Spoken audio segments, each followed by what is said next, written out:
Okay, today's math page is a review page.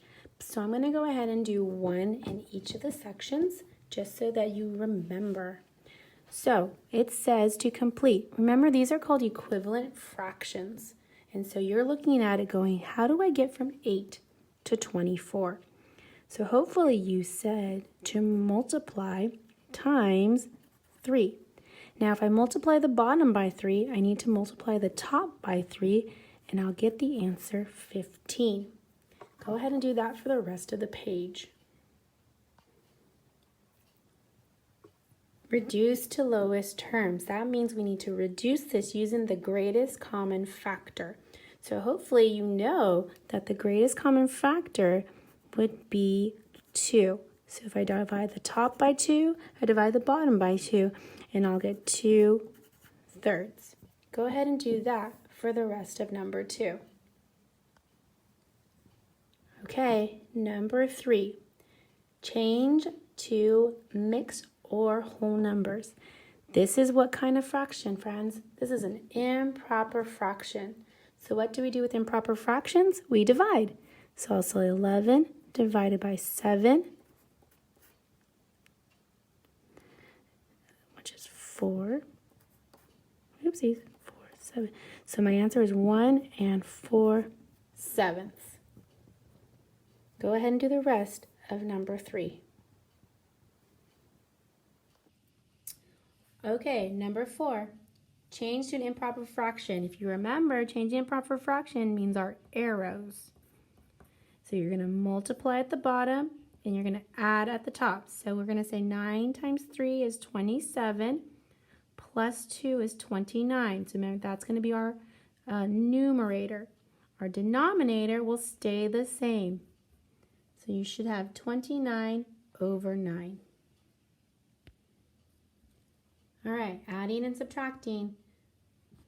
First off, we can look and see that our denominators are not the same.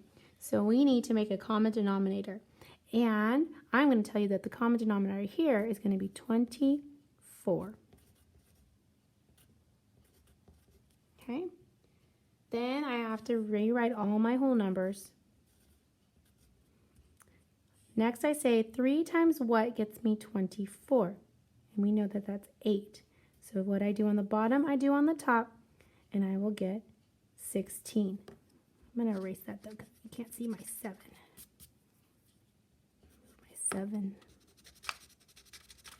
Let's move everybody over just a little bit. Okay. Then 4 times what gets me 24? 4 times 6. So 4 times 6 is 24. I need to do 1 times 6, which is 6. 8 times what gets me 24? 3. So if I do 8 times 3, 3 times 3 gets me 9. Then I can add my problem. And when I add, I'm going to get 18 and 31/24.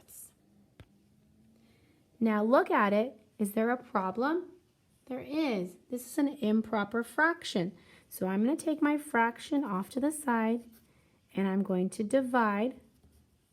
And when I divide, I'm going to get 1 7/24.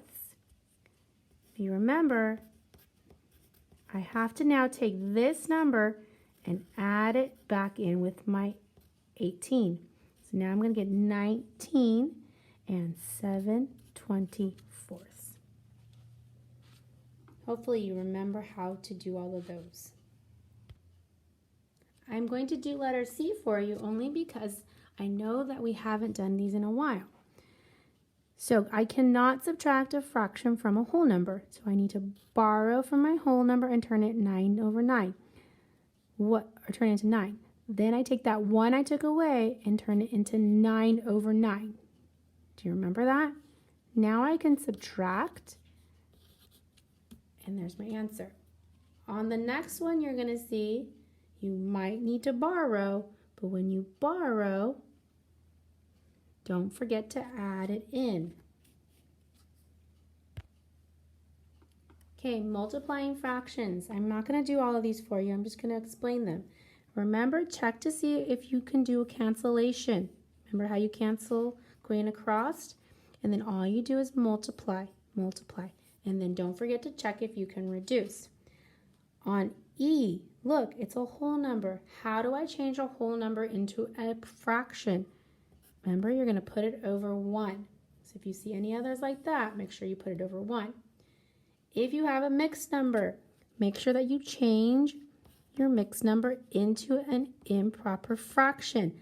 Then cancel and multiply. Hopefully me reviewing all those little nits and bits will help you in doing your math page today. You're only doing the front page, so only do page 301. Do not do page 302. I'm giving you a little break. Really, this shouldn't take you very long because we've been doing these things all year long. But I know it's been a while, so I did a little refresher for you.